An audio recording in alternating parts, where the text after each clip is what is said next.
الصراط المستقيم صراط الذين أنعمت عليهم. بسم الله الرحمن الرحيم.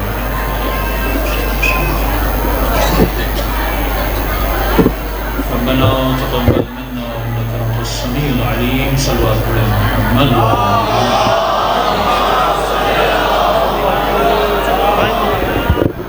آواز کو بھی بڑھا دیں. ہمارے دیگر صلوات پڑھیں محمد.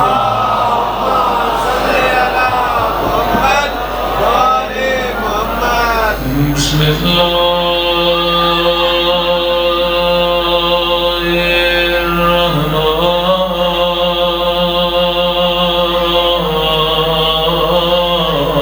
الرحمن الرحیم.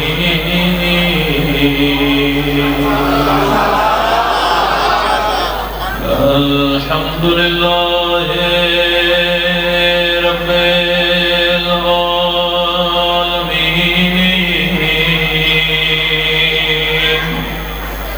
الحمد للہ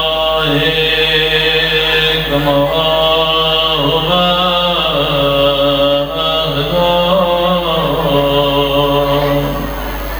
الصلاة والسلام على سيد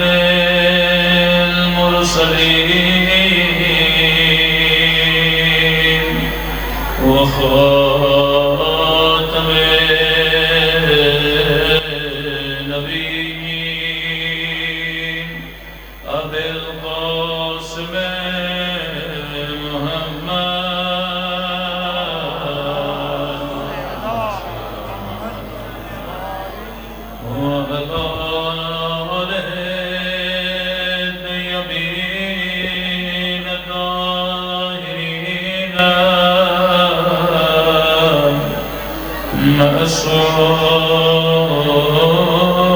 معصومين.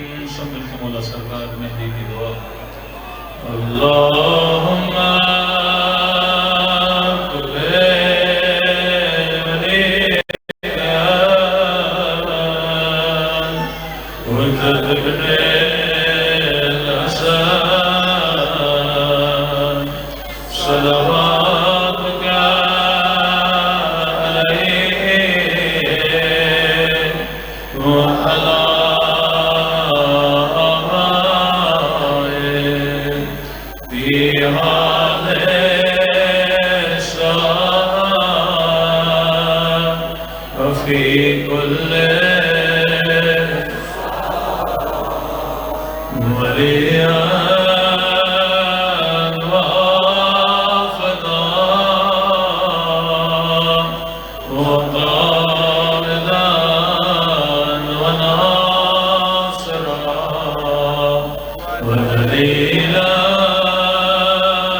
برحمتک یا ارحم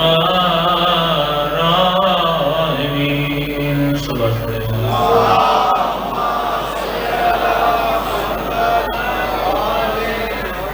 بسم اللہ الرحمن الرحیم. رب اشرح لی صدری ویسر لی امری واحلل عقدۃ من لسانی یفقهوا قولی. اما بعد فقد قال سبحانہ وتعالی فی محکم کتابہ. بسم اللہ الرحمن الرحیم. قد جاءکم من اللہ نور و کتاب مبین. صلوات علی محمد و علی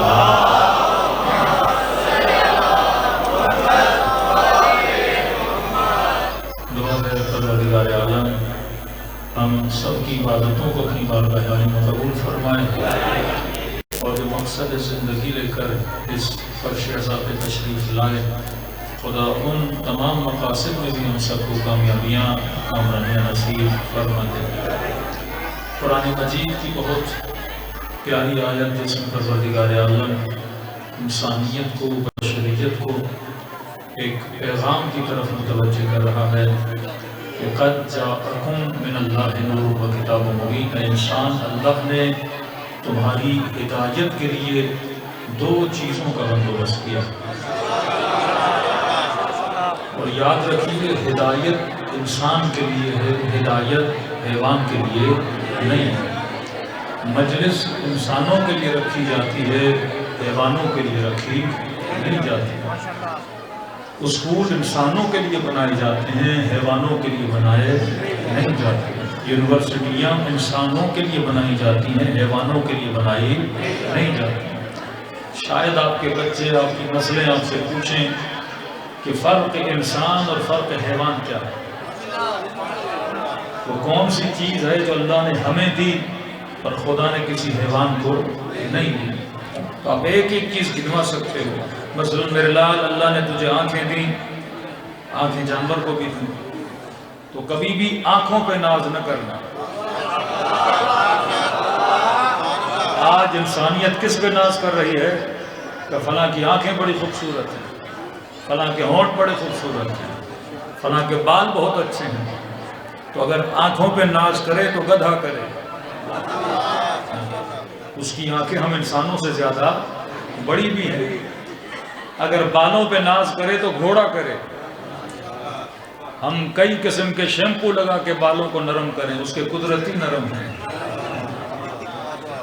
کس چیز پہ انسان کو ناز کرے؟ شاید کوئی کہے کہ میری چمڑی سفید ہے لہٰذا یہ میرا کمال ہے، تو پھر اگر سفیدی پہ ناز کرے تو کبوتر کرے۔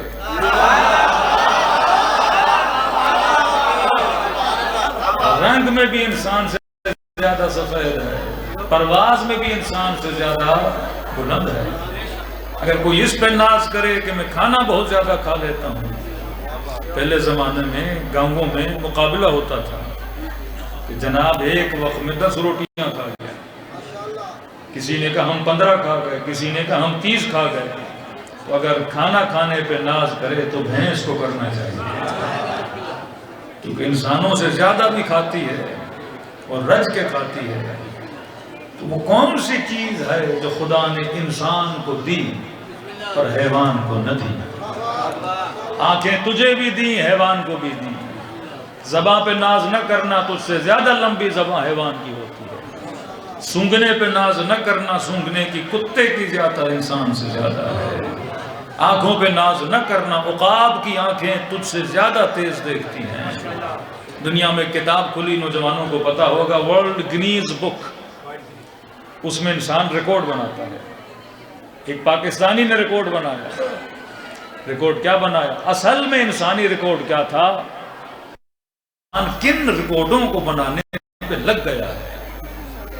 یہاں پتا چلتا ہے کہ ہم مدار انسانیت سے نکل کر ان کاموں میں داخل ہو گئے ہیں جو کمالات کس کے کمالات تھے؟ حیوانوں کے کمالات تھے، انسانوں کے کمالات نہیں تھے۔ ورلڈ گنیز بک میں کوئی شاید پشاور کا بندہ تھا، اس نے ریکارڈ بنایا، اس نے اپنے سر سے 1000 اخروٹ توڑے۔ کیا اخروٹ توڑنا کمال بشر ہے؟ اگر آپ سر سے 1000 اخروٹ توڑ سکتے ہو تو بلڈوزر تو لاکھوں اخروٹ توڑ سکتا ہے۔ ایک انگریز خاتون نے ریکارڈ بنایا، اس نے ایک وقت میں 27 برگر کھا لیے۔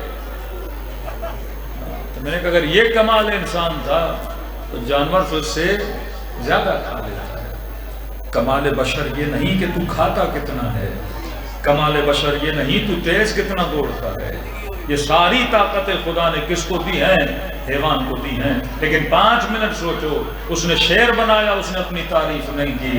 اس نے جنگل بنایا، اس نے اپنی تعریف نہیں کی۔ اس نے قندیل شمس و قمر بنائے، اس نے اپنی تعریف نہیں کی۔ اس نے پوری کائنات بنائی، اپنی تعریف نہیں کی۔ لیکن جب اس نے تجھے بنایا تو کہا میں احسن الخالقین،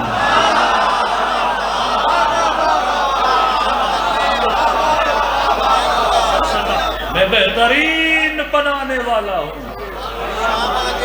میری کون سی ادا عرب کو اچھی لگی؟ دیکھو کبھی کبھی ایک پینٹر جب پینٹنگ کرتا ہے نا تو کبھی کوئی ایسی تصویر بناتا ہے، خود کو داد دیتا ہے کہ واہ میں نے کیا بنایا ہے۔ اس نے جب تجھے بنایا تو خود کو واہ واہ کہا میں بہترین بنانے والا ہوں۔ اب 5 منٹ سوچو، میری آنکھوں کو دیکھ کے واہ واہ کیا ہوگا، میرے چہرے کو دیکھ کے اس نے تعریف کی ہوگی۔ معصوم فرماتا اگر اس چیز کو ڈھونڈ لے اور وہی قیمتی چیز بقا انسان کا نام ہے، اور وہی چیز باقی رہے تو انسان محب علی بھی رہتا ہے، اس کی دنیا بھی بنتی ہے، اس کی آخرت بھی بنتی ہے۔ فرمایا کس چیز کو بنانے کے بعد اس نے کہا میں احسن الخالقین ہوں، اور جب قرآن اٹھاتے ہو تو رب خود کہتا ہے وَسَخَّرَ لَكُم مَّا فِي السَّمَاوَاتِ وَمَا فِي الْأَرْضِ، اے انسان زمین و آسمان میں جو کچھ بھی ہے میں نے اگر کسی کے لیے مسخر کیا ہے وہ تمہارے لیے مسخر کیا ہے۔ یہ شمس و قمر تمہارے لیے بنائے، یہ قندیل شمس و قمر تمہارے لیے بنائی، یہ چرند و پرند تمہارے لیے بنائے، یہ نظام ہستی تمہارے لیے بنایا، یہ پانی یہ خاک تمہارے لیے بنائی۔ فرمایا پوری کائنات میں نے تمہارے لیے بنائی، بس میں نے تجھے اپنے لیے بنایا۔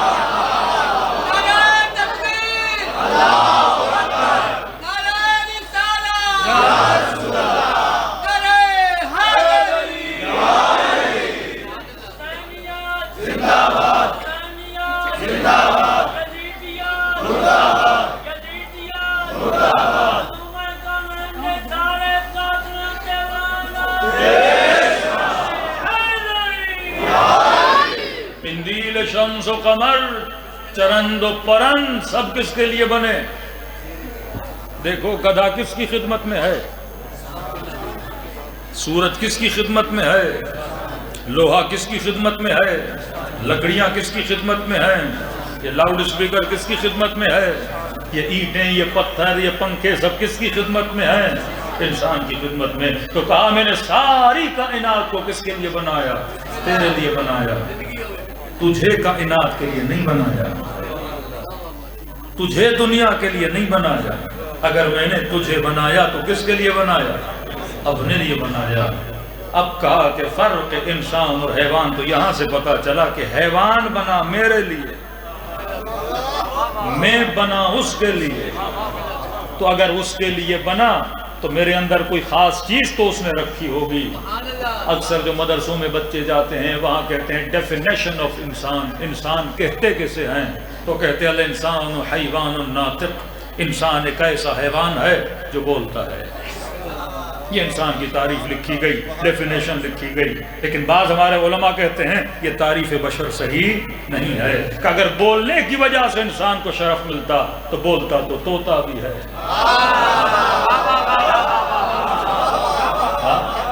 مختلف قسموں کے طوطے ہیں، کوئی 500 لفظ بولتے ہیں، کچھ 2000 بولتے ہیں، میکسیمم لکھا گیا 2500 سے 3000 لفظ ایک طوطا بول سکتا ہے۔ اگر بولنے کی وجہ سے انسان کو شرف ملتا، بولتا تو یزید بھی تھا، بولتا تو یزید بھی تھا، بولتے تو دشمنان اہل بیت بھی تھے۔ تو کہا بولنے کی وجہ سے انسان نہیں ہے، ایک الگ چیز خدا نے انسان میں رکھی ہے۔ کہا وہ کون سی چیز ہے؟ کہ تعریف انسان یہ ہے کہ انسان ایک ایسا وجود ہے جسے لامحدود سیکھنے کی صلاحیت عطا کی گئی ہے۔ آپ کتنا بھی ایک بندر کو سکھاؤ بس سرکس میں نچا سکتے ہو، لیکن دنیا کے کسی بندر کو ڈاکٹر نہیں بنا سکتے۔ ایک شیر کو سرکس میں لا کے 4 کرتب کروانا سکھا سکتے ہو، حیوان میں بھی سیکھنے کی طاقت ہے، پر فرق انسان اور حیوان یہ ہے، حیوان محدود سیکھ سکتا ہے۔ آپ ایک جانور کو سکھا سکتے ہو کہ رسی یہاں کھینچی تو ادھر جانا، یہاں والی کھینچی تو ادھر جانا، اتنا سکھا سکتے ہو، لیکن ایک گدھے کو ڈاکٹر نہیں بنا سکتے، انجینئر نہیں بنا سکتے، کسی اسکول کا ٹیچر نہیں بنا سکتے، کیونکہ جانور ہے، اس کے اندر محدود سیکھنے کی صلاحیت ہے۔ لیکن فرمایا فرق انسان اور حیوان یہ ہے کہ انسان کو خدا نے لامحدود سیکھنے کی صلاحیت دی۔ جب یہ لامحدود سیکھنے کی صلاحیت پا گیا تب جا کے کوئی سلمان بنا، تب جا کے کوئی ابو بنا۔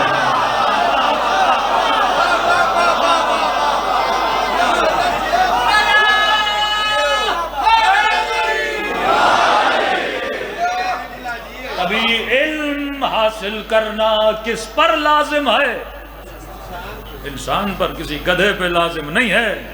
گھر میں چھوٹی بکری ہو، کوئی مرغی ہو، اسے آپ اسکول نہیں بھیجتے ہو، اسکول کسے بھیجتے ہو؟ انسان کا بچہ اسکول جاتا ہے کیونکہ اس کے اندر صلاحیت ہے، یا لامحدود علم حاصل کرنے کی صلاحیت پا سکتا ہے۔ میں ایک چھوٹی سی مثال دوں تاکہ آپ سمجھ جائیں۔ دیکھیے آپ ایک یونیورسٹی میں 5 سال 4 سال کے بعد بندہ بیچلر کر کے نکلتا ہے۔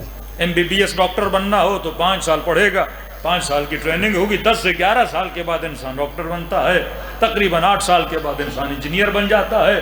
آپ نے کسی یونیورسٹی میں ایک انسان کا داخلہ کرواؤ اور ساتھ ساتھ اسی یونیورسٹی میں گدھے کو باندھو۔ میں آپ سے سوال کرتا ہوں، 10 سال کے بعد جب انسان یونیورسٹی سے نکلے گا تو کیا بن کے نکلے گا؟ ڈاکٹر بن کے نکلے گا، انجینئر بن کے نکلے گا، سائنسدان بن کے نکلے گا۔ لیکن اگر اسی یونیورسٹی میں 10 سال گدھا بندھا رہے، جملوں پہ غور کیجئے گا، اگر اسی علم کی یونیورسٹی میں 10 سال گدھا بندھا رہے تو 10 سال کے بعد گدھا گدھا ہی رہے گا، گدھا گدھا ہی رہے گا۔ تو پتہ چلا فرق انسان یہ ہے کہ اگر انسان علم کی محفل میں بیٹھے تو عالم بن کے باہر نکلتا ہے، اور گدھا اگر عالموں کی محفل میں بھی بیٹھے گدھا گدھا ہو کے رہتا ہے۔ تو دیکھنا یہ ہے کہ اگر کوئی علی کے ساتھ رہا یا نبی کے ساتھ رہا،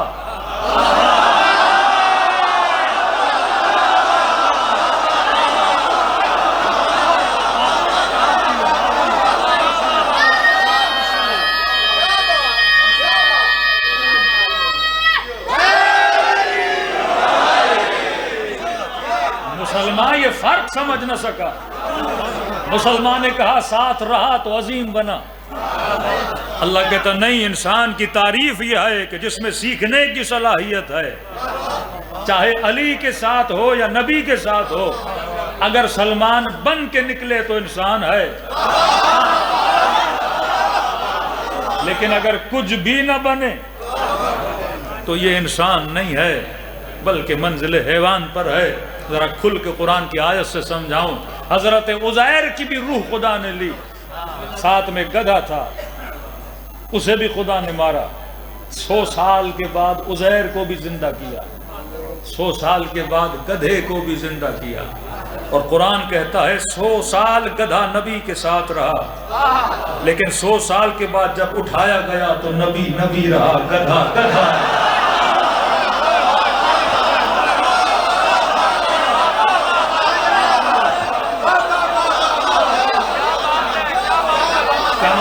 بشر یہ ہے، اگر صحبت عالم میں رہو یہ کمال نہیں ہے، صحبت عالم کے بعد اگر عالم بنو یہ کمال ہے۔ علی امیر کی صحبت میں رہنے کے بعد مومن بنو تو کمال ہے، رسول کی صحبت میں رہنے کے بعد سلمان و مقداد و عمار بنو تو کمال ہے۔ بندہ صحبت حسین میں رہے پر وجود میں بدلاؤ نہ آئے تو اس میں اور حیوان میں کوئی فرق نہیں ہے۔ بندہ حسین کی محفل میں رہے پر ادب نہ سیکھے، اس میں اور حیوان میں کوئی فرق نہیں ہے۔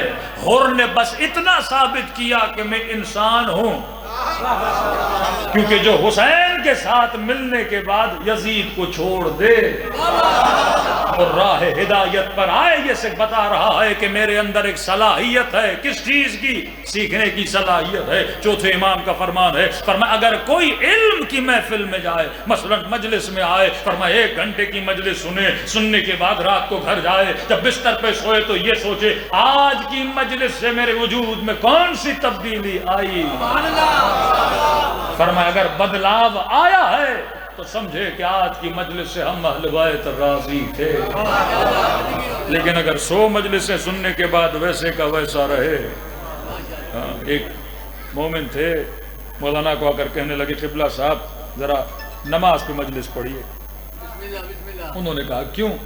کہا میری بیوی نماز نہیں پڑھتی، تو آپ ذرا تبلیغ کیجئے، بیوی کیا پڑھے؟ نماز پڑھے۔ انہوں نے کہا ٹھیک ہے، آپ بیوی کو مجلس میں لائیے، ہم 4-5 جملے فضیلت نماز میں پڑھ دیں گے۔ تو مولانا کہتے ہیں پہلے دن یہ مومن مجلس میں آیا، اپنی بیوی کو لے کر آیا، مجلس یہ ٹاپک چل رہا تھا تو بات ذہن سے نکل گئی۔ مجلس کے بعد پھر آیا، مولوی صاحب اتنی زحمت سے بیوی کو لایا ہوں، اب 4 جملے نماز پہ پڑھ لیتے، میری بیوی نمازی بن جاتی۔ کہا ٹھیک ہے کل یاد دلانا، کل پڑھوں گا۔ اگلے دن مومن آیا، مولوی صاحب پھر بھول گئے۔ تیسرے دن کا مولانا آپ کل پھر بھول گئے۔ انہوں نے کہا کام کرنا، جب مجلس شروع کروں تو جب آؤ تو آخر میں کھڑے ہو جانا اور تھوڑا سا گردن سے اشارہ کرنا تاکہ یاد آئے۔ ایک ٹاپک چل رہا ہوتا ہے، بندے کے ذہن میں بات رہتی نہیں ہے۔ تیسرا دن ہوا، یہ مومن آیا بالکل اینڈ میں کھڑا ہو گیا تو مولانا کو ایسے کیا قبلہ بیوی آ گئی ہے۔ تو کہتے ٹاپک کوئی اور چل رہا تھا، میں نے بیچ میں نماز کے لیے 3-4 حدیث ہیں کہ صلاۃ عمود الدین، نماز جو ہے دین کی جڑ کا نام ہے، جو نماز نہیں پڑھتا وہ ہم اہل بیت سے نہیں، جو نماز نہیں پڑھتا اسے شفاعت نہیں، کہ ساری روایت میں نے نماز کی پڑھی۔ 5واں دن ہوا، پھر مجمع کے اینڈ میں آ کے کھڑا ہو گیا، مولوی صاحب بیوی آ گئی ہے۔ میں نے کہا شاید ابھی بھی نمازی نہیں بنی، دوبارہ اشارہ کیا ہے اس نے۔ تو کہتا پھر میں نے 8-10 حدیثیں فضیلت نماز میں پڑھ دی۔ کہتا یہاں تک کہ 9 محرم تک ڈیلی آتا تھا، اشارہ کرتا تھا۔ تو ڈیلی میں نماز کے لیے 2 باتیں، 4 باتیں، 6 باتیں، عشرہ گزر گیا۔ مومن مسجد میں ملنے آیا، میں نے کہا بتاؤ نمازی بنی؟ کہا نہیں مولوی صاحب، کہا میں نے اتنی روایتیں، اتنی حدیثیں پڑھی، نماز پڑھتی کیوں نہیں؟ کہا قبلہ ڈیلی یہی کہتی ہے جب تک تو نہیں پڑھے گا میں نہیں پڑھے گا۔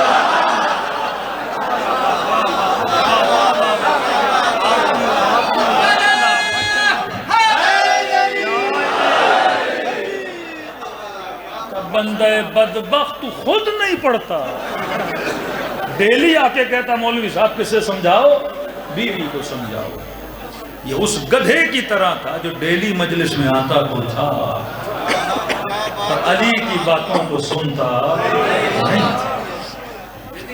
اللہ انسان کیوں قرآن کہتا قردۃ خاسئین، بعض لوگوں کو بندر بنا کے اٹھایا جائے گا۔ معصوم فرماتے ہیں بعض لوگوں کو مکھی کی صورت میں بنا کے اٹھایا جائے گا۔ فرمایا وہاں انسان کی شکلیں انسان کے عمل کے مطابق بنائی جائیں گی۔ اگر عمل انسانی تھا تو انسان بنا کے اٹھایا جائے گا، اگر عمل حیوانی تھا تو حیوان بنا کے اٹھایا جائے گا۔ تو مجھے دیکھنا ہے میں کتنا % انسان ہوں اور کتنا % میں حیوان ہوں۔ تو آج شوگر کا ٹیسٹ کرنا ہو تو خون سے لیا جاتا ہے، بی پی کا ٹیسٹ کرنا ہو تو مشین لگائی جاتی ہے، کولیسٹرول کا ٹیسٹ کرنا ہو تو بلڈ ٹیسٹ کیا جاتا ہے۔ یہ ٹیسٹ اہل بیت بتا رہے ہیں۔ اگر تم نے ٹیسٹ کرنا ہے کہ کتنے انسان ہو اور کتنے حیوان ہو تو یہ دیکھو تیرے اندر سیکھنے کی صلاحیت کتنی ہے، ڈیلی کتنے لفظ سیکھتے ہو، کتنی حدیثیں پڑھتے ہو، کتنا علم حاصل کرتے ہو۔ تبھی فرماؤ طلب العلم من المہد الی اللحد۔ انسان کی تعریف یہی ہے کہ انسان وہ ہوتا ہے جو ماں کے گہوارے سے لے کر قبر تک علم کو حاصل کرتا ہے۔ یہ علم ہے جو تمہاری روح کو موٹا بناتا ہے، یہ علم ہے جو تمہارے وجود کے اندر ایمانی جذبات کو بلند کرتا ہے۔ تو فرمایا اگر انسانیت کا پرسنٹیج بڑھانا چاہتے ہو اتنا تجھے کیا کرنا پڑے گا؟ علم حاصل کرنا پڑے گا۔ اسی لیے کیونکہ تیرے اندر ہدایت کی صلاحیت ہے، خدا نے تیری ہدایت کے لیے آدم کو بھیجا، تیری ہدایت کے لیے نوح کو بھیجا، تیری ہدایت کے لیے حضرت شیش کو بھیجا، تیری ہدایت کے لیے محمد مصطفیٰ کو بھیجا، تیری ہدایت کے لیے بارہ کو بھیجا۔ یہ حیوانوں کی ہدایت کے لیے نہیں آئے بلکہ انسانوں کی ہدایت کے لیے آئے ہیں۔ اللہ سے ایک سوال تو کر سکتے ہیں نا، پروردگارا تم نے سب سے پہلے کائنات میں جس شخص کو بھیجا وہ ہادی تھا یا ہدایت لینے والا تھا؟ ہدایت دینے والا تھا۔ حضرت آدم علیہ السلام تو میں کہتا ہوں کہ کم پروردگارا، یہاں ہمارے محلے میں کوئی چھوٹا موٹا عالم بھی آئے تو اس کے لیے پروٹوکول ہوتا ہے، کوئی ایم پی ایم این اے بھی آئے تو گلیاں صاف ہو جاتی ہیں، کوئی جھوٹی دھاندلی زدہ وزیر اعلیٰ بھی آ جائیں اتنا گلیوں کو صاف کر دیا جاتا ہے کہ جناب وزیر صاحب آ رہے ہیں۔ تو میں کہوں پروردگارا، آدم تو تیرا نبی ہے، تم نے دنیا بھیج دیا، یہاں کوئی گھر نہیں، کوئی روڈ نہیں، کھیتیں بنی ہوئی نہیں، تو اچھا نہیں تھا پہلے تو ہمیں بھیج دیتا؟ اللہ تو بنا سکتا ہے نا، تو پہلے کچھ انسانوں کو بھیج دیتا، وہ تیرے نبی کے لیے گھر بھی بناتے، تیرے نبی کے لیے روڈ بھی بناتے، تیرے نبی کے لیے کھیتی باڑیاں بھی کر دیتے، جب ہر چیز کائنات کو تیار ہو جاتی بڑے پروٹوکول کے ساتھ وہ حضرت آدم کو بھیجتا۔ اے خدا تم نے پہلے آدم کو بھیج دیا، گھر خود بنائے، ہاتھ بھی زخمی ہوئے ہوں گے، پاؤں بھی زخمی ہوئے ہوں گے، حضرت آدم نے کتنی زحمتیں اٹھائی ہوں گی، کتنی محنتیں کی ہوں گی، سنیں گے اللہ کی آواز کیا آئے گی، ہاں میرے بندے صحیح کہہ رہے ہو، میرے نبی کا اپنا پروٹوکول ہے، لیکن میں نے پہلے تجھے نہیں بھیجا، پہلے آدم کو بھیجا۔ اے خدا پہلے آدم کو کیوں بھیجا؟ تو رب کی آواز آئے گی، اگر میں تجھے پہلے بھیج دیتا اور تم میں سے اگر کوئی گناہ کرتا اور قیامت کے دن میں پوچھتا تم نے گناہ کیوں کیا، تو تم کہتے ہیں خدا کوئی ہادی نہیں تھا۔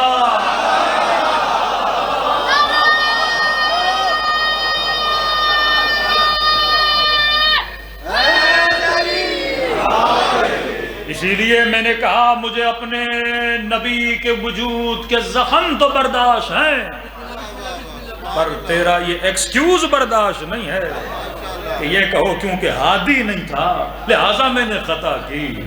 تو آج بھی قیامت کے دن جب اٹھائے جاؤ گے تو اللہ کوئی ایکسکیوز نہیں مانے گا۔ کیا خدا میں کیا کروں، میرے زمانے میں تو کوئی امام نہیں تھا لہٰذا میں گمراہ ہو گیا۔ تو اللہ کی آواز آئے کہ اگر امام پردے غیب میں بھی تھا، حسین کی مجلس تو تھی۔ کتنی مجلسوں سے جا کے تم نے ہدایت لی، کتنی مجلسوں میں جا کر تم نے قال قال رسول اللہ، قال قال علی ابن ابی طالب سنا، اتنے فرامین سنے، اتنی باتیں سنی، اب اگر تم ہدایت نہ پاؤ تو تم میں اور حیوان میں کوئی فرق نہیں ہے۔ انسان کی تعریف یہ ہے کہ انسان ہدایت پانے کی صلاحیت رکھتا ہے، اور رب کی ذمہ داری ہے کہ تمہارے لیے کسی نہ کسی کو ہادی بنا کے بھیجے۔ اب وہ تمہاری ہدایت کے لیے اسے سر بھی کٹانا پڑے وہ کٹوا دے گا، تمہاری ہدایت کے لیے اکبر بھی قربان کرنا پڑے وہ قربان کر دے گا، کیونکہ یہ ڈیوٹی آف امام ہے کہ وہ تمہاری کیا کرے، ہدایت کرے۔ مصطفیٰ پتھر کھا رہے ہیں، حضرت یحییٰ کا گلا کٹ رہا ہے، ابراہیم کو آگ میں پھینکا جا رہا ہے، اسماعیل کو کس سرزمین میں بھیجا گیا، کس کی ہدایت کے لیے؟ فرمایا تیری ہدایت کے لیے، انبیاء تیری ہدایت کے لیے، اولیاء تیری ہدایت کے لیے، مجلسیں تیری ہدایت کے لیے، خطبات تیری ہدایت کے لیے، جمعہ تیری ہدایت کے لیے، تاکہ تمہارے پاس کوئی بہانہ نہ رہے کہ پروردگارا میری ہدایت کے لیے کوئی تھا ہی نہیں۔ تو کائنات میں رب نے کس کا بندوبست کیا؟ ہدایت کا بندوبست کیا۔ اب چھوٹے چھوٹے بچوں کے لیے مثال دے رہا ہوں تاکہ ان کے ذہنوں میں یہ بات بیٹھ جائے۔ دیکھیے دنیا کی بڑے سے بڑی فیکٹری جو ہوتی ہے وہ کیا بناتی ہے؟ پروڈکٹ بناتی ہے۔ کوئی ٹی وی بناتا ہے، کوئی واشنگ مشین بناتا ہے، کوئی مائکرو ویو بناتا ہے، کوئی موبائل بناتی ہے۔ تو جب فیکٹری برانڈڈ ہوتی ہے، مثلا آئی فون کا موبائل ہے، سیمسنگ کا موبائل ہے، نوکیا کا موبائل ہے، فلاں کمپنی کی مشین ہے، جب آپ وہ مشین گھر لے کر آتے ہیں، مشین بنائی کس نے؟ فیکٹری نے۔ اب جب فیکٹری نے مشین بنائی ہے، اس مشین کو چلانا سکھائے گا کون؟ جس نے مشین بنائی ہے۔ موبائل میں نے لیا، مجھے نہیں پتا۔ اب جب بھی آپ کوئی موبائل لیتے ہو، اس موبائل یا اس مشین یا اس ٹی وی کے ساتھ میں چھوٹی سی بک ہوتی ہے جس کو کہتے ہیں گائیڈ بک۔ اس میں لکھا ہوتا ہے یہ بٹن دباؤ گے تو چلے گی، یہ بٹن دباؤ گے تو آف ہو جائے گی، اس بٹن سے والیوم اپ ہوتا ہے، اس بٹن سے والیوم ڈاؤن ہوتا ہے۔ مطلب مشین بنانا بھی ذمہ داری کس کی ہے؟ فیکٹری کی۔ اور اس مشین کو چلانا کیسے ہے، کس کی ذمہ داری ہے؟ توجہ ہے میری طرف نا؟ اس مشین کو چلانے کی ذمہ داری کس کی ہے؟ فیکٹری۔ اب علماء فرماتے ہیں کائنات کی سب سے بڑی مشین کا نام ہے انسان، جس نے ساری مشینیں بنائی۔ جہاز انسان نے بنایا، ٹی وی انسان نے بنائی، لائٹ انسان نے بنایا، پنکھا انسان نے بنایا، ہر شے کس نے بنائی ہے؟ انسان نے بنائی۔ تو اتنی عقل تو ہے، مشین بنانے کے بعد گائیڈ بک بھی کس نے بنانی ہے؟ میں نے بنانی ہے کہ میں مشین کو چلاؤں کیسے۔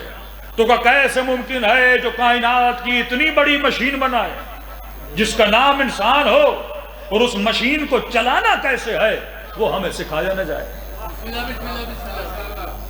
چھوٹا سا موبائل اس کے ساتھ گائیڈ بک ہے تو ماسو فرماتے نہیں، اس نے مشین بھی بنائی، اس نے ساتھ میں گائیڈ بک بھی دی، جس گائیڈ بک کا نام تھا قرآن مجید۔ یہ قرآن انسان کی مشین کے لیے آیا، کہ تم نے یہ 2 پاؤں پہ چلنے والی مشین کو چلانا کیسے ہے، تم نے کب اس کو آن کرنا ہے، تم نے کب اس کو آف کرنا ہے، تم نے آنکھوں سے کس کو دیکھنا ہے، تم نے آنکھوں سے کس کو نہیں دیکھنا، تم نے کانوں سے کون سی آوازوں کو سننا ہے، تم نے کانوں سے کون سی آواز کو نہیں سننا، تم نے شکم میں کون سا لقمہ ڈالنا ہے، تم نے شکم میں کون سا لقمہ نہیں ڈالنا، تم نے زبان سے کون سے لفظ کہنے ہیں، تم نے زبان سے کون سے لفظ نہیں کہنے۔ یہ حرام و حلال کیا ہے؟ اس مشین کو چلانے کی ٹریننگ ہے کہ انسان اگر مسلمان ہے خنزیر نہیں کھا سکتا، بکرا کھا سکتا ہے، انسان اگر مسلمان ہے آنکھوں سے حرام کو نہیں دیکھ سکتا، حلال کو دیکھ سکتا ہے، انسان اگر مسلمان ہے زبان سے گالیاں نہیں دے سکتا لیکن حسین کو سلام کر سکتا ہے، انسان اگر مسلمان ہے کانوں سے اچھی آوازوں کو سن سکتا ہے لیکن بدکاری کی آوازوں کو نہیں سن سکتا۔ تو یہ کون بتاتا ہے؟ یہ قرآن بتاتی ہے کہ میں نے اس مشین کو چلانا کیسے ہے۔ اب ایک عقل مند جوان تھا کہ مولانا مثال بڑی آپ نے اچھی دی، لیکن دیکھیے کمپنیاں جب گائیڈ بک دیتی ہیں ضروری تو نہیں ہر بندہ پڑھا لکھا ہو، ضروری تو نہیں ہر بندہ گائیڈ بک کو پڑھے لکھے۔ میں نے کہا ہاں بات تو آپ کی صحیح ہے، گائیڈ بک اللہ نے اب ضروری تو نہیں ہر بندے کو قرآن پڑھنا آتا ہو، کوئی سرائے کی زبان والا اسے عربی نہیں آتی، گائیڈ بک ہے انگلش میں، کسی نے الف بے ABC بھی نہیں پڑھا، وہ کیسے پتہ لگائے؟ تو میں نے کہا دیکھو دنیا کی کمپنی کی رسم ہے، پہلے گائیڈ بک دیتی ہے اس کے بعد نیچے ہیلپ لائن دیتی ہے، صرف گائیڈ بک سے ہدایت نہیں ملتی جب تک ہیلپ لائن نہ ہو۔ اب کمپنی کہتی ہے اگر میری گائیڈ بک سمجھ نہیں آتی تو ان نمبروں پہ کال کرو، ہم تجھے سمجھائیں گے کہ گائیڈ بک کہنا کیا چاہتی ہے۔ تو کہا کہ اگر اللہ نے بھی گائیڈ بک دی ہے تو کوئی ہیلپ لائن ہے کہ نہیں؟ میں نے کہا گائیڈ بک بھی ہے، 12 ہیلپ لائنیں بھی ہیں۔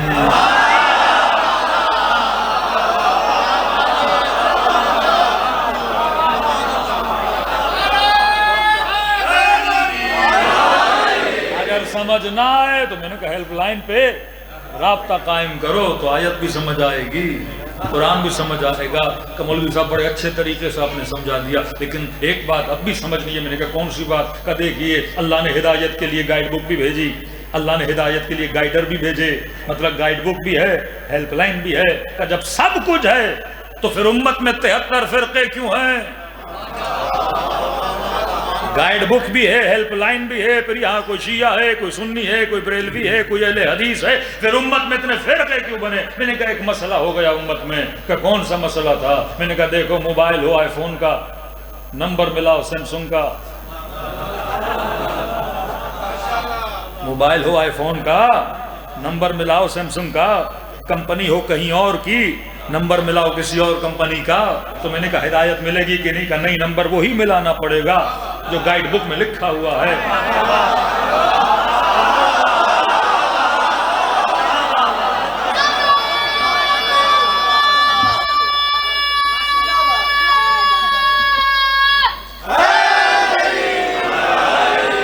الگ سے نمبر نہیں ملا سکتے، نمبر وہی ہوگا۔ میں نے کہا اور آسان کر کے سمجھا دوں، موبائل ہے کہاں مولانا، سم کارڈ ہے کہاں جی مولانا، کس کمپنی کا ہے؟ مثلا کہاں موبلنگ کا ہے، کسی کے پاس زوم کا ہے، کسی کے پاس وارد کا ہے۔ پبلسٹی نہیں کر رہا میں کمپنیوں کی۔ کسی نے کہا مولانا آپ کا نمبر کیا ہے؟ مثلا میں نے بول دیا میرا نمبر ہے 0306، ہاں پورا نہیں بتاؤں گا، 0306۔ اس نے کہا ٹھیک ہے مولانا۔ میں نے کہا اب اپنا نمبر بتاؤ کا 0300 میرا نمبر ہے۔ میں نے کہا ٹھیک ہے۔ اب اگر کسی کا نمبر، یہ نمبر کا گیم بڑا عجیب ہے، کسی کا نمبر 0306 ہے، میں نے کہا اگر تم 0 کو آگے رکھو 6 کو پیچھے رکھو مولوی کا نمبر ملے گا؟ نہیں۔ میں نے کہا تیرا 00 ہے، اگر میں 0 کی جگہ 1 لگا دوں یا 4 لگا دوں تیرا نمبر ملے گا؟ کا نہیں ملے گا۔ میں نے کہا جب ایک عام سا موبائل کا نمبر ایک کو ادھر یا ادھر کرو تجھے مولوی نہیں ملتا، تو پہلے کو چوتھے کو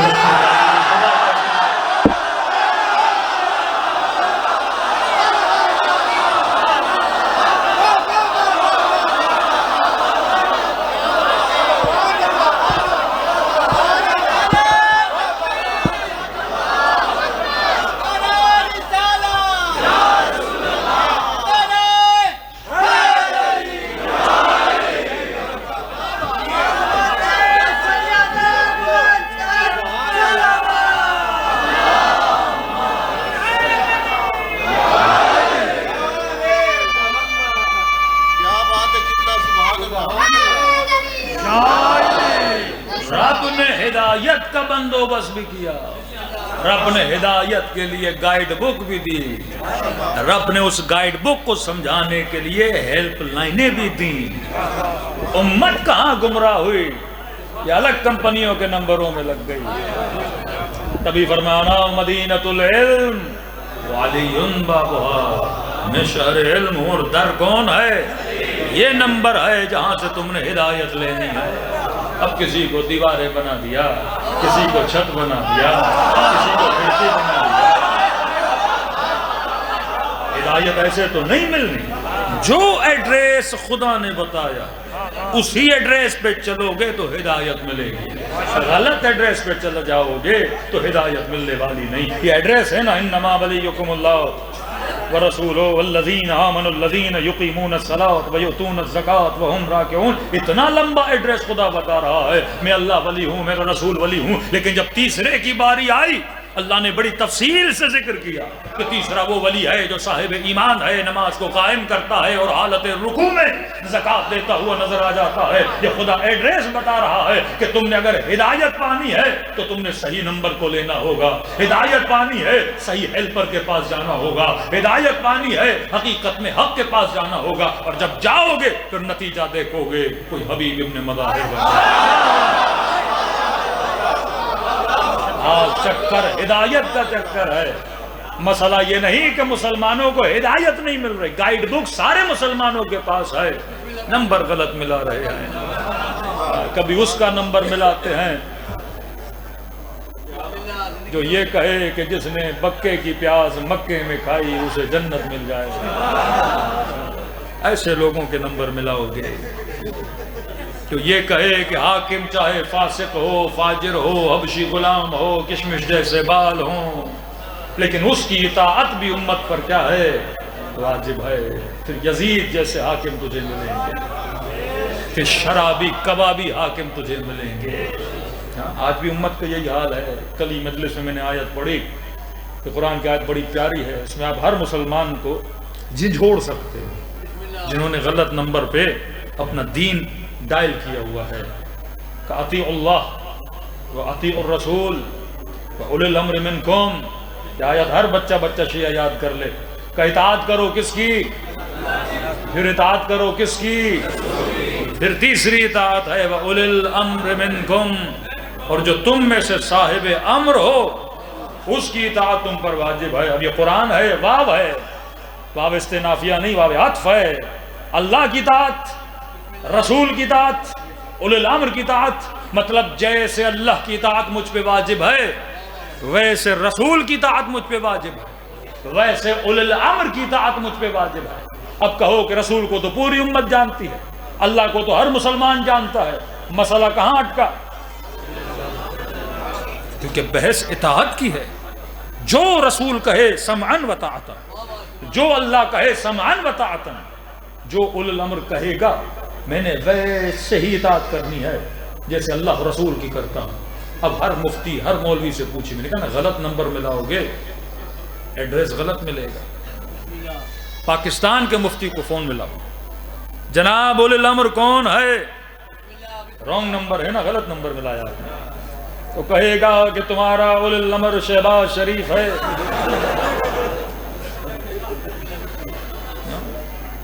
خوش نصیب ہو گیا مسلمان۔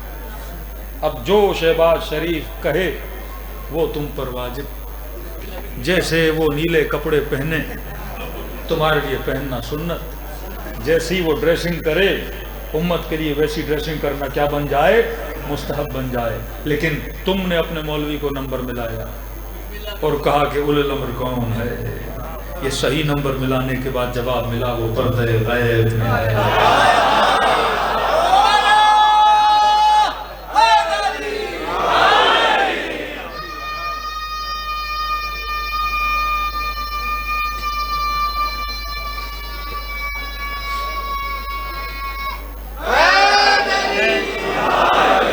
پورا نظام اسلام بدل جاتا ہے جب آپ یہ کہو وقت کا حاکم کون ہے؟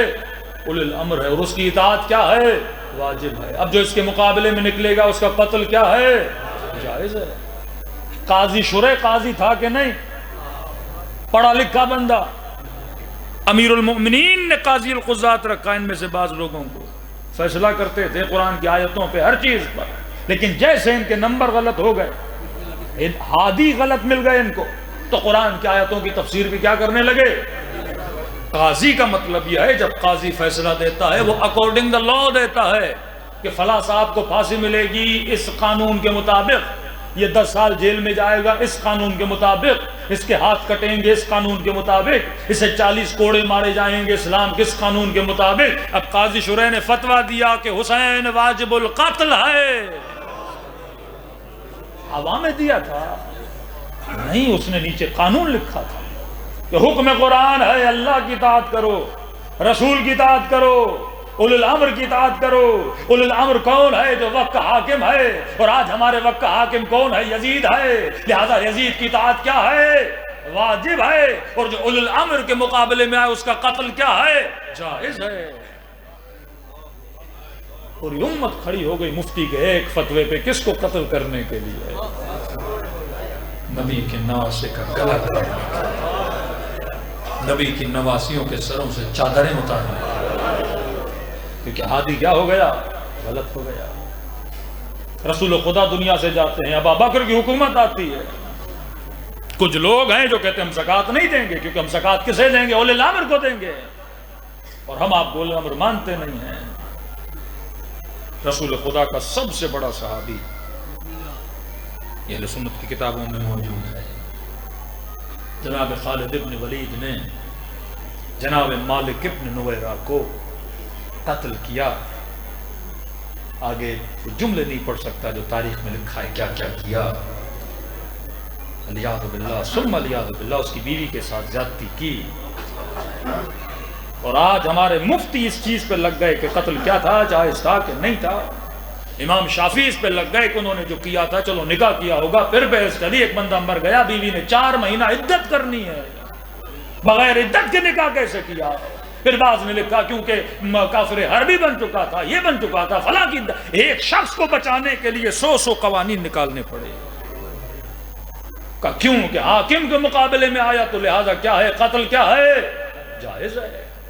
آج اکثر سوال کیا جاتا ہے امیر المومنین نے صبر کیوں کیا؟ گھر پہ حملہ ہو گیا، جناب فتویٰ نکل چکا تھا، جو حاکم کے مقابلے میں کھڑا ہو اس کا قتل کیا ہے؟ وہی کام جو کربلا میں کیا گیا وہ مدینے میں ہوتا۔ نسل امامت کو خطرہ ہے۔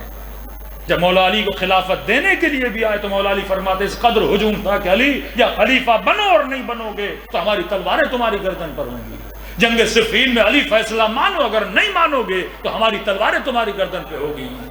مالک اشتر کہتے ہیں مجھے خوف آیا، اتنا ہجوم تھا کہ حسنین لوگوں کے پاؤں کے نیچے نہ آ جائیں۔ وہ امت جس نے قرآن تو لیا پر جس نے قرآن کی صحیح طریقے سے ہدایت دینی تھی، امت نے ان کا راستہ چھوڑ دیا۔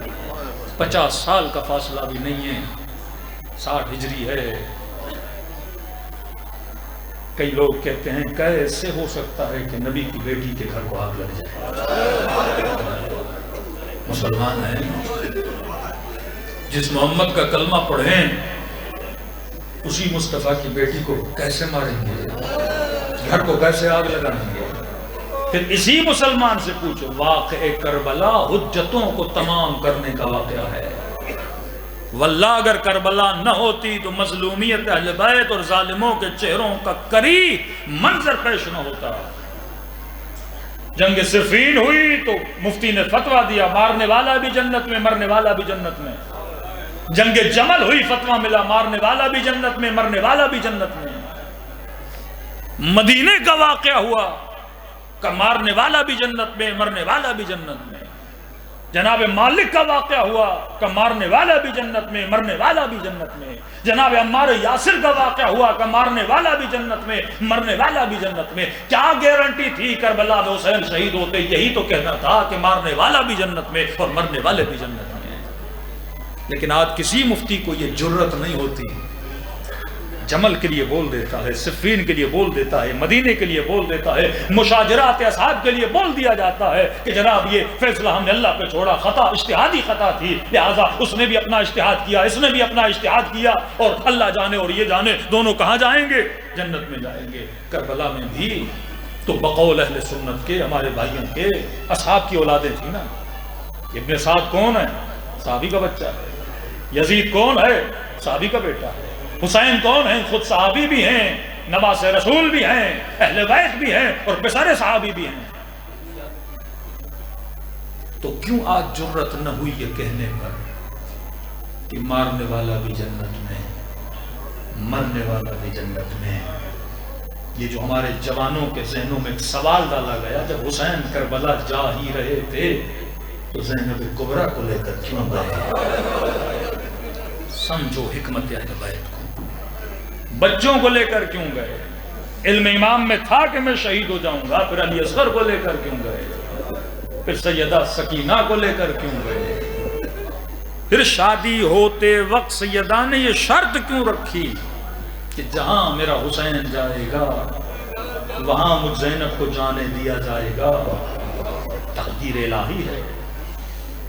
کری چہروں سے نقاب کیسے اترے ہیں؟ معصوم کو پتا ہے 1400 سال بعد آنے کے بعد یہ مفتی امت کو گمراہ کیسے کریں گے. اہل و عیال کے ساتھ کربلا گئے. کہتے ہیں علی اکبر حجت کبریٰ ہیں کہ نہیں؟ علماء فرماتے ہیں نہیں. قاسم حجت کبریٰ ہیں کہ نہیں؟ کہا نہیں.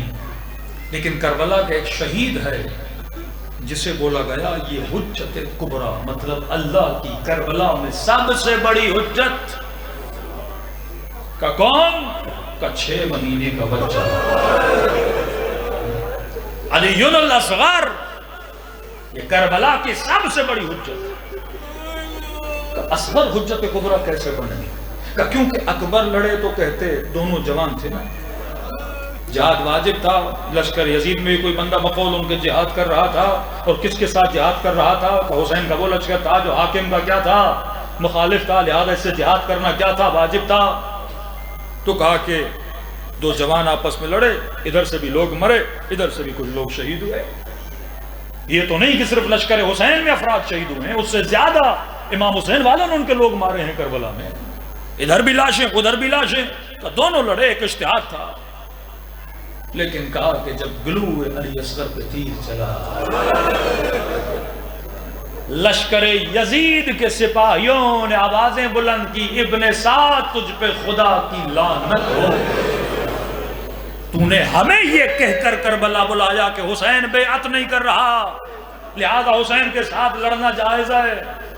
اکبر بیعت نہیں کر رہا، اور بیعت نہیں کر رہا، حبیب بیعت نہیں کر رہا، عباس بیعت نہیں کر رہا، اور ایک مسلمان کے ہوتے ہوئے ان پر واجب ہے کہ یہ حاکم کی بیعت کرے، حاکم اولی الامر ہے، لہذا جہاد جائز ہے. کہا بدبخت یہ بتا 6 مہینے کا بچہ جو اپنی زبان سے پانی نہیں مانگ سکتا، تو نے اس سے کون سے بیعت لینی تھی؟ اس کے گلے پہ کیا چلا دیا؟ تیر چلا دیا. سکینہ سے کون سی بیعت لینی تھی؟ زینب کبریٰ سے کون سی بیعت لینی تھی؟ چلو حسین کو شہید کر لیا نا، کہاں لکھا ہے جو بیعت نہ کرے؟ چلو اس کا قتل تم نے جائز مان لیا، پھر اس کے بدن پہ گھوڑے کیوں دوڑا؟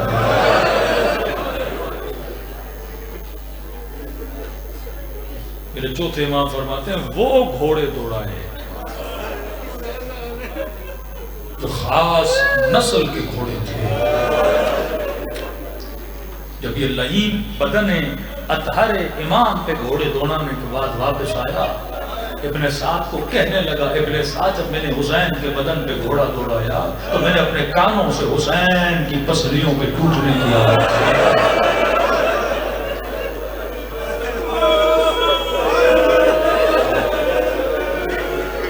شکر خدا کرو، خدا نے تجھے کتاب بھی دی ہے، صحیح ہادی کے ہاتھ میں تیرا ہاتھ بھی رکھا. اب یہ میری بدبختی ہوگی ان کو ماننے کے بعد بھی میں اگر ہدایت نہیں لیتا. کس قدر کریم تھے یہ واقعہ. سنو، چند جملے مصیبت کے بیان کروں گا. کہتے جب کربلا سے قافلہ چلا، مدینے سے قافلہ چلا، ہدف تھا کہ ہم نے کوفے پہنچنا ہے. تو حضرت عباس کہتے ہیں کہ اچانک میں نے محسوس کیا کہ کھجور کے درخت ہیں بڑی تعداد میں، وہ نظر آ رہے ہیں. تو امام حسین کے پاس دوڑا گیا، آقا مجھے لگتا ہے کہ کوفہ قریب آ گیا ہے۔ امام نے کہا کیسے عباس؟ کہا مولا مجھے کھجیوں کے درخت نظر آ رہے ہیں، کوفے کے باہر کھجوروں کے درخت ہوتے تھے۔ کہا مولا درختوں سے لگ رہا ہے، بس آبادی نزدیک ہے۔ امام نے ایک نگاہ ڈالی، کہا عباس یہ کھجوروں کے درخت نہیں۔ کہا مولا کیا ہے؟ کہا عباس یہ ہور کا لشکر ہے، تو ہمیں روکنے کے لیے آ رہا۔ انتظار کیا، حضرت عباس کہتے ہیں شدید قسم کی گرمی، لشکر نڈھال، امام حسین سے مقابلہ ہوا۔ اور فوراً ابا عبداللہ حسین نے کہا کہ عباس مشکوں میں جتنا پانی ہے ان پیاسوں کو پلا دو۔ دیکھو ہادی کی نیچر کیا ہوتی ہے۔ حضرت عباس کہتے ہیں جب پچھلے مقام پہ امام حسین نے کہا تھا جتنے مشق ہیں سب میں پانی بھرو، تو کہتا میں پریشان تھا کہ مولا کو پتا بھی اتنے کلومیٹر کے بعد پھر پانی آنے والا ہے، تو اتنا پانی کیوں بھروایا جا رہا ہے جیسے 5 6 8 9 دنوں کا پانی ہو۔ لیکن اب مجھے پتا چلا یہ پانی حسین اپنے لیے نہیں، ہور کے لشکر والوں کے لیے بھروایا کہ جیسے اترے سب کو پانی، یہاں تک کہ امام نے فرمایا پاس جب سب پانی پی لیں تو ان کے گھوڑوں کو بھی پانی پلائیں۔ اور اگلا جملہ یہ امام ہے جو انسان کو بھی جانتا ہے، حیوان کو بھی جانتا ہے۔ فرمایا عباس گھوڑے کی نیچر ہے جب تک اس کا پیٹ پانی سے بھرتا نہیں وہ اپنا منہ نہیں ہٹاتا۔ عباس جب تک وہ منہ نہ ہٹائے تو مشق نہ ہٹانا۔ یہ ابا عبداللہ حسین نے سب کو پانی پلایا۔ عباس علمدار کہتے ہیں جب سب نے پانی پی لیا، آخر میں دیکھا دور سے ایک بندہ اونٹ پہ آ رہا ہے۔ اتنی گرمی لگی، جنگی لباس اس نے پہنا ہوا ہے، سر پر کلاه لباسی پڑی ہوئی ہے، شدت گرمی کبھی ادھر ڈھلتا ہے کبھی ادھر ڈھلتا ہے۔ کہ جب اس پیاسے کو امام حسین نے دیکھا تو بڑی تیزی سے آگے بڑھے اور کہا یا اخو العرب، عرب بھائی جلدی وہ نیچے اتر آ، کہیں ایسا نہ ہو کہ گرمی تجھے نڈھال کر دے۔ کہ عباس پانی لے کر آ، امام نے ہاتھ میں مشکیزہ لیا، لیکن جب حسین نے کہا جلدی نیچے اتر، کہ اس نے امام حسین کی آواز نہیں سنی، شدت پیاس اتنی تھی کہ حسین نے اس کے اونٹ کی مہار کو پکڑا، یا گھوڑا تھا، پھر اس کو زمین پہ بٹھایا۔ بٹھانے کے بعد اسے کہا اب نیچے اترا۔ کہتے ہیں اب بھی یہ اپنے ہوش و حواس میں نہیں تھا۔ کہ پھر امام حسین آگے بڑھے، خود اسے اتارا، اس کی زرہ کو کھولا، شدت گرمی سے کہیں مر نہ جائے۔ کہ حسین نے اس کے سر کے نیچے ہاتھ دیا، اپنے ہاتھوں سے اسے پانی پلایا۔ کون ہے؟ لشکر یزید کا سپاہی ہے۔ اب سننا ظلم۔ کہتے ہیں مختار نے جب سب کو پکڑا، ایک ایک سے پوچھا بتا تو نے کون سا ظلم کیا؟ کسی نے کہا میں نے یہ ظلم کیا، کسی نے کہا میں نے خیموں کو لوٹا، کسی نے کہا میں نے کرتا لوٹا، کسی نے کہا میں نے 4 سالہ بچی کے در چھینے۔ جب سب بتا کے گئے تو ایک نہیں تھا جو رو رہا تھا۔ مختار نے کہا تو رو کیوں رہا ہے؟ کہ مختار ان سب نے کیا لیکن جو میں نے کیا۔ کہ بتا بدبخت تو نے کیا کیا؟ کہ مختار جب آواز بلند ہوئی کہ قتل الحسین، حسین مارے گئے، کہ ہر بندہ دوڑا امام حسین کے بدن کی طرف، کوئی زرہ اتار کے لے گیا، کوئی کمر بند اتار کے لے گیا۔ امام زمانہ فرماتے ہیں میرا سلام ہو میرے اس جد پہ جس کے بدن پہ لباس نہیں تھا۔ وہ آخری کرتا جو نشانی سیدہ تھی وہ بھی اتار کے لے گئے۔ کہ مختار جب میں بدن ابا عبداللہ پہ پہنچا کچھ بھی نہیں تھا، لیکن میں نے سوچا خالی ہاتھ کیسے جاؤں، آیا ہوں تو کچھ لوٹ کے جاؤں۔ کہ مختار پھر میں نے غور سے نگاہ ڈالی حسین کے بدن پہ تو میری نگاہ حسین کے ہاتھ پہ پڑی۔ امام حسین کے ہاتھوں کی انگلیوں میں ایک انگوٹھی تھی۔ مختار میں نے بڑی کوشش کی اس انگوٹھی کو اتاروں لیکن اتر نہیں رہی تھی۔ کہ اللہ پھر تو نے کیا کیا؟ مختار میں نے خنجر نکالا، میں نے حسین کے ہاتھ سے انگلی کو کاٹا اور اس انگوٹھی کو خدا لے گیا۔ یہاں تو آپ سب نے سنا ہوگا تاریخ میں علماء سے، ذاکروں سے، لیکن جو ظلم اگر ہادی سے دور ہو جاؤ تو انسان کتنا پسی بن جاتا ہے۔ اگر صحیح بندوں سے دور ہو جاؤ تو یہ راہیں تجھے کہاں تک لے کر چلی جاتی ہیں۔ یہاں امام حسین العابدین فرماتے ہیں یہ لعین وہی تھا جسے میرے بابا نے اتار کر سر گھٹنے میں رکھ کے باندھ دیا۔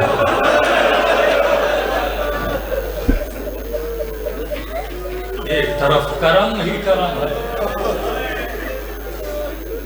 ارے جو اپنے دشمنوں کو پانی پلائے یہ نہیں ہو سکتا وہ اپنے محب کو قیامت میں اکیلا چھوڑ دے۔ وہ تو کریم ہے، کرم کریں گے، لیکن سوال یہ ہے میں نے بھی تو کچھ لے کر جانا ہے۔ جس کو دیکھ کر امام حسین کے دل کو کیا ملے؟ ٹھنڈک ملے، اور وہ ٹھنڈک ہے گریہ ابا عبداللہ حسین۔ جناب سیدہ فرماتی ہیں چھٹے امام کا قول ابھی مصائب شروع نہیں ہوئے ہونا چاہتے ہیں، ورنہ تم سب کے سروں کے پیچھے میری دادی زہرا کھڑی ہو جاتی ہے، دعا کے لیے ہاتھوں کو بلند کر دیا، خدا یہ میرے حسین کا عذاب ہے، میں زہرا اس سے راضی تو بھی اس سے راضی۔ دلوں کو کربلا روانہ کریں، مدینے روانہ کریں، آئیے ایسے سلام کرو جیسے زینب نے بھائی کو کیا، ایسے سلام کرو جیسے سکینہ نے بابا کو کیا۔ میرے مولا کا فرمان ہے جو خلوص دل سے مجھ حسین کو سلام کرے خدا اسے ثواب زیارت حسین عطا کرتا ہے۔ شرط یہ ہے جب سلام کرو اگر نہ چاہتے ہوئے تیری آنکھوں سے آنسو آ جائیں، فرمایا یہ مت سمجھنا یہ تیرے آنسو ہیں، حسین نے تجھے تیرے سلام کا جواب دیا۔ آواز تھوڑی بڑھا دیجئے گا سب مل کے السلام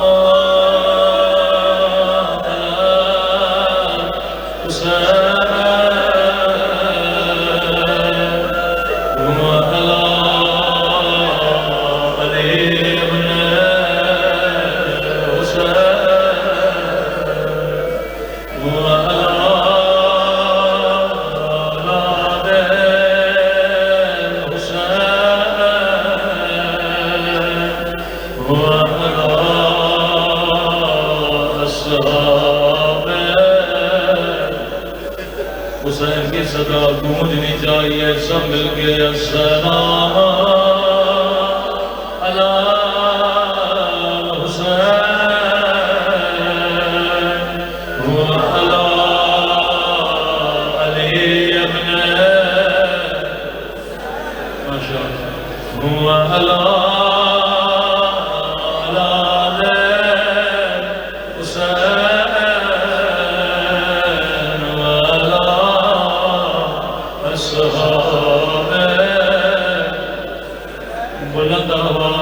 السلام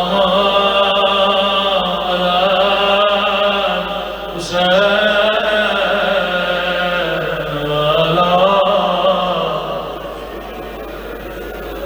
حسین وعلی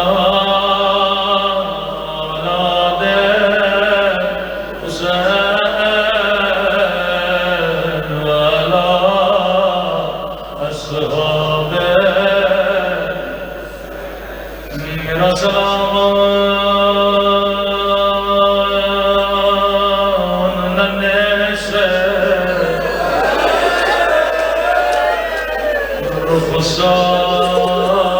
رخساروں پہ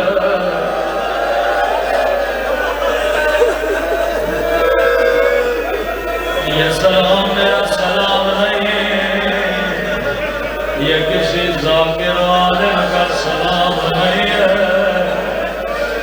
فرزند زہرا امام زمانہ کا سلام ہے۔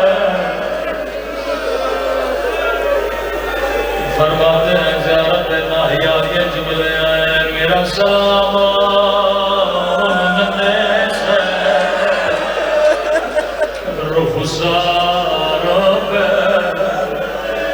اللہ جانے یہ علی اصغر کے رخسار یا قاسم کے رخسار، جواب میرے مولا نے خود دے دیا میرا سلام ننے سے رخساروں پہ، او جن کا رنگ بدلتا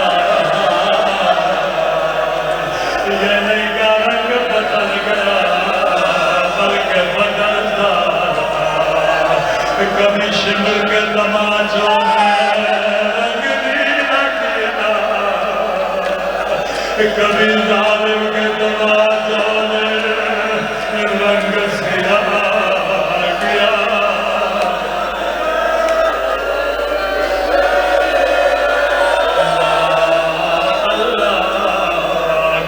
بچی کو بچپن میں یتیم نہ بنائے،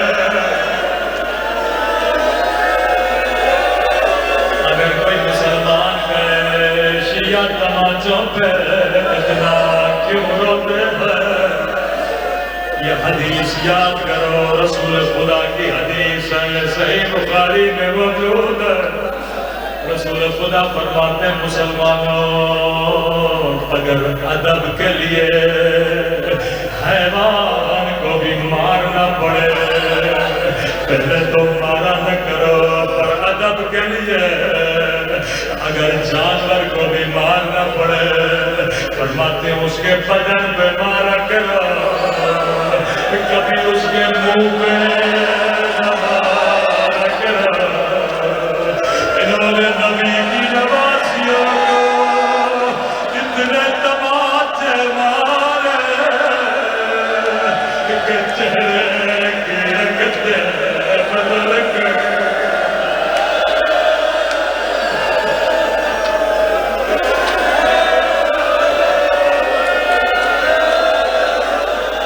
اگر کسی کو رونا نہ آئے نبی کا جملہ یاد کر کے رو دے، فرمایا مسلمانوں کبھی حیوان کو بھی منہ پہ نہ مارا کرو۔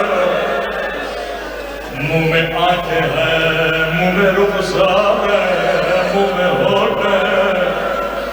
اگلا جملہ امام زمانہ کا بڑا درد بھرا جملہ، فرمایا میرا سلام ہو ان ننھے سے رخساروں پہ جن کا رنگ تماچوں نے بدل دیا۔ اللہ جانے اس مصیبت پہ امام زمانہ میں اس لیے رو رہے ہیں، شاید رسول کا فرمان ہو کہ کبھی منہ پہ نہ مارا کرو۔ اگلا جملہ درد بھرا جملہ، فرمایا میرا سلام ان خشک ہونٹوں ان پھٹے ہوئے ہونٹوں پہ، اگر صرف ہونٹ ہوتے اتنا میرے مولا گریہ نہ کرتے، لیکن رسول خدا کی حدیث ہے کبھی منہ پہ نہ مارا کرو۔ اللہ جانے یہ ہونٹ کس کے ہونٹ ہیں، علی اکبر کے ہونٹ ہیں یا علی اصغر کے ہونٹ ہیں؟ جواب میرے مولا نے خود دیا، میرا سلام ہو ان خشک ہونٹوں پہ جن پہ ظالم چھری مارا تھا۔ تو اللہ یہ منظر کسی بچی کو نہ دکھا دے۔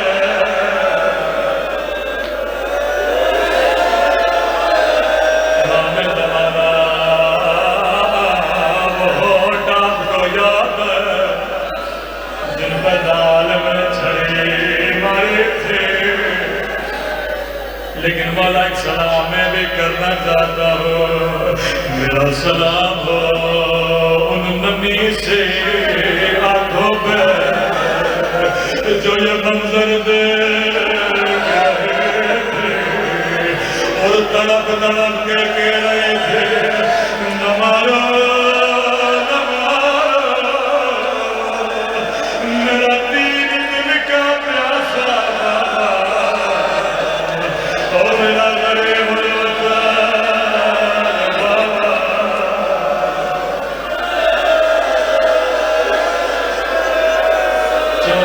سال کے بعد تو سن کے برداشت نہیں کرتا، اللہ جانے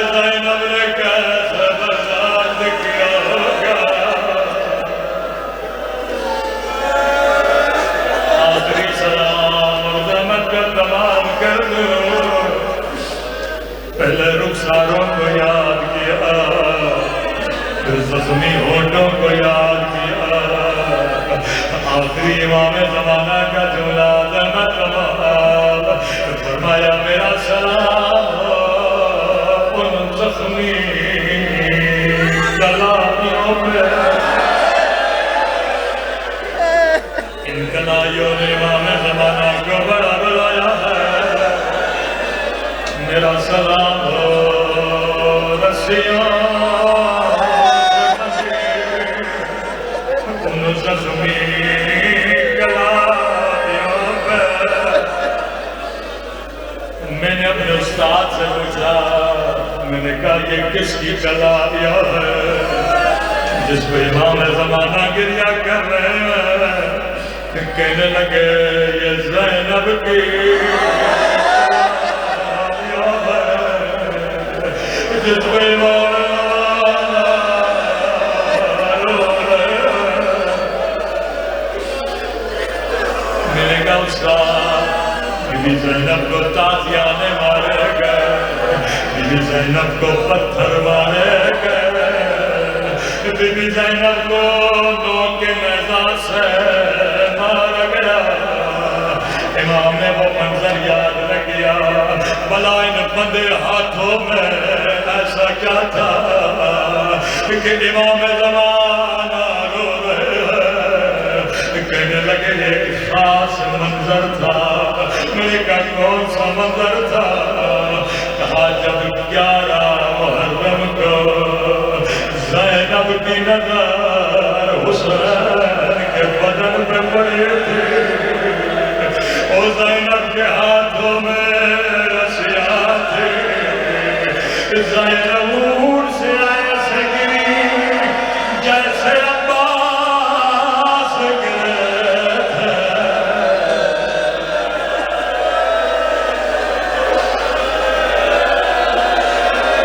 قدیمی مومنوں ذرا سوچو عباس کیسے گرے تھے، کہ زینب ایسے گری جیسے عباس ذوالجنا سے گرے تھے۔ شاید کوئی مومن کہے مولانا کیا پڑھ رہے ہو؟ عباس کے تو بازو سلامت رہے تھے، زینب کے تو بازو سلامت تھے۔ میں نے کہا جواب میں